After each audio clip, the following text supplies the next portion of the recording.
யோவான் எழுதிய நற்செய்தி அதிகாரம் 3 இறை வசனங்கள் 22 முதல் 30 முடிய. இவற்றுக்கு பின்பு இயேசுவும் அவர் தம் சீடரும் யூதேய பகுதிக்கு சென்றனர். அங்கே அவர் அவர்களோடு தங்கி திருமுழுக்கு கொடுத்து வந்தார்.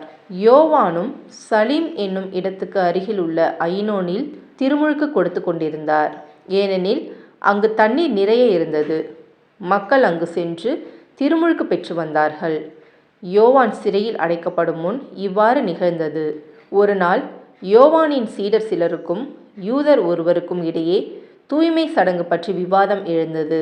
அவர்கள் யோவானிடம் போய், ரபி, யோர்தான் ஆற்றின் அக்கறை பகுதியில் உம்மோடு ஒருவர் இருந்தாரே, நீரும் அவரை குறித்து சான்று பகர்ந்தீரே, இப்போது அவரும் திருமுழுக்கு கொடுக்கிறார், எல்லாரும் அவரிடம் செல்கின்றனர் என்றார்கள். யோவான் அவர்களை பார்த்து, விண்ணிலிருந்து அருளப்படாவிட்டால் எவரும் எதையும் பெற்றுக்கொள்ள முடியாது. நான் மெசியா அல்ல, மாறாக அவருக்கு முன்னோடியாக அனுப்பப்பட்டவன் என்று நான் கூறியதற்கு நீங்களே சாட்சிகள். மணமகள் மணமகனுக்கே உரியவர். மணமகனின் தோழரோ அருகில் நின்று அவர் சொல்வதை கேட்கிறார். அதில் அவர் பெருமகிழ்ச்சி அடைகிறார். என் மகிழ்ச்சியும் இது போன்றது. இம்மகிழ்ச்சி என்னுள் நிறைந்துள்ளது. அவரது செல்வாக்கு பெருக வேண்டும், எனது செல்வாக்கு குறைய வேண்டும் என்றார். இது கிறிஸ்துவின் நற்செய்தி. கிறிஸ்துவே உமக்கு புகழ்.